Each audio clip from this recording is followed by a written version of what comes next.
how to grow a soul, the 4 kinds of soil, but only one brought fruit. Okay? Now, 3 things. Now listen up, because I want you to repeat after me when I finish with this. How do we grow a soul? Number 1, we cultivate. Okay, cultivation. We appeal to their heart through a relationship.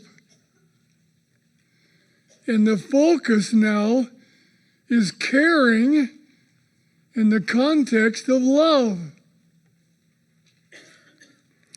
And it should always be a relationship without a hook. What do I mean by a relationship without a hook? I think you're smart enough to pick that one up.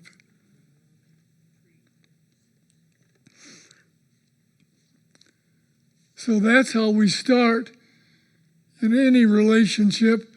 We cultivate by caring in the context of love.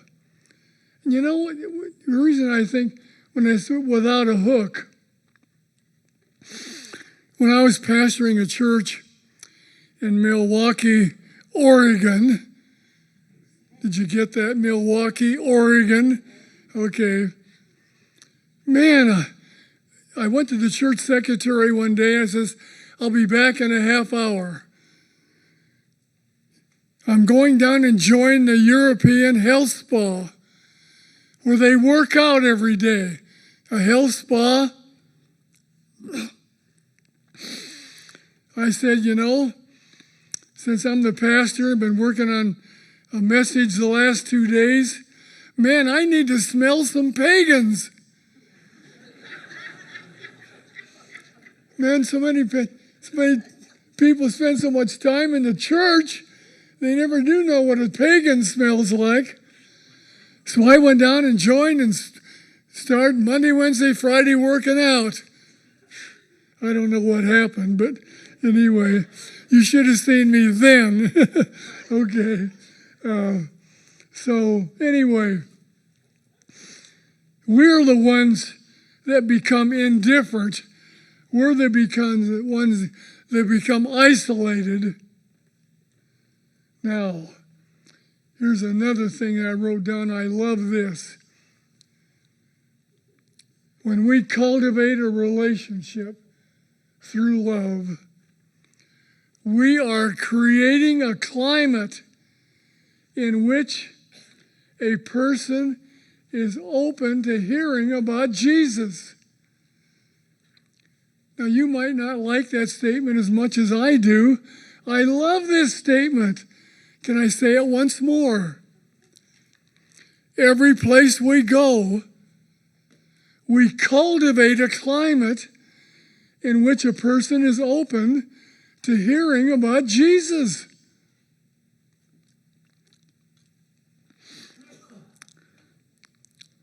So when I walk into my bank,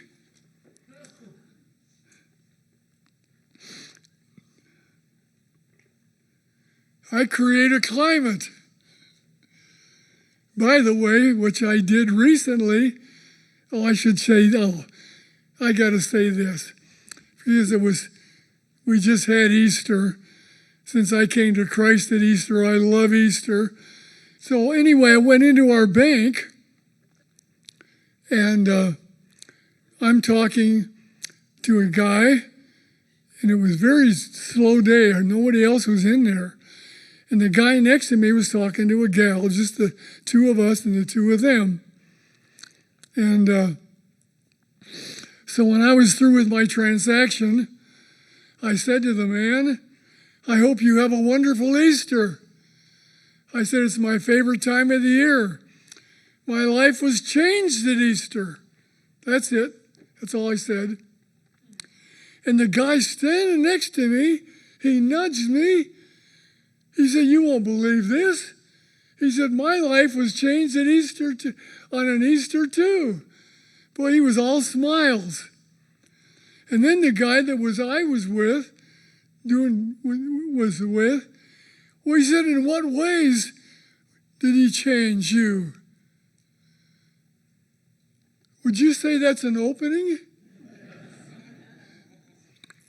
So I told him how Jesus changed my life and told both of them standing there at the bank. Wow. So, that's how we get started, isn't it? We create a climate in which a person is open to hearing about Jesus. We lay a foundation of trust. You get that statement? Got that statement? We earn the right to be heard. Cultivate a relationship. Oh, you'll laugh at this, but please don't laugh at it. But I saw an article one day that I read about how female elephants attract male elephants. Now, why would I read an article like that? Surely there must be a sermon illustration in that. And so I read it. And you know what it said? You know what a female elephant does when they desire a male? They send out vibrations through their feet. And a male elephant a mile away can pick up the vibrations.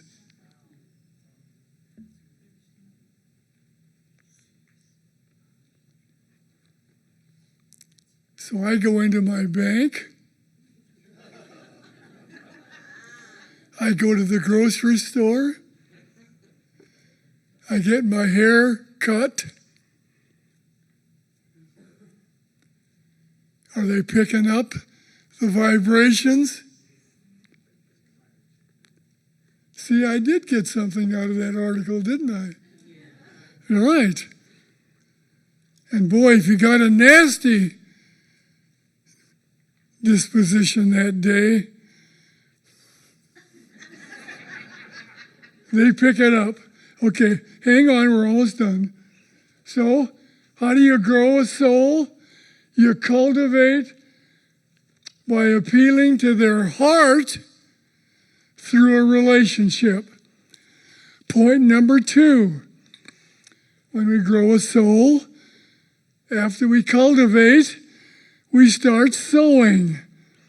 Now we appeal to the mind through revelation. Now we communicate verbally and through literature or a tape or a movie or something that we give them, and the content is light. Okay? Now we're communicating verbally or we're communicating through literature. I have an incredible ministry with just stuff I give out to read, as well as, obviously, communicating verbally as we sow. And what are seed? Seed, small chunks of truth that point to the Bible, to God, the gospel. Okay? I'm making little comments. I've got a lot of little comments that I like to make, and I'm sure you believe it. I have a lot of funny little comments I like to make. And have you ever noticed how somebody really relaxes when you get them laughing? Okay. So, we sow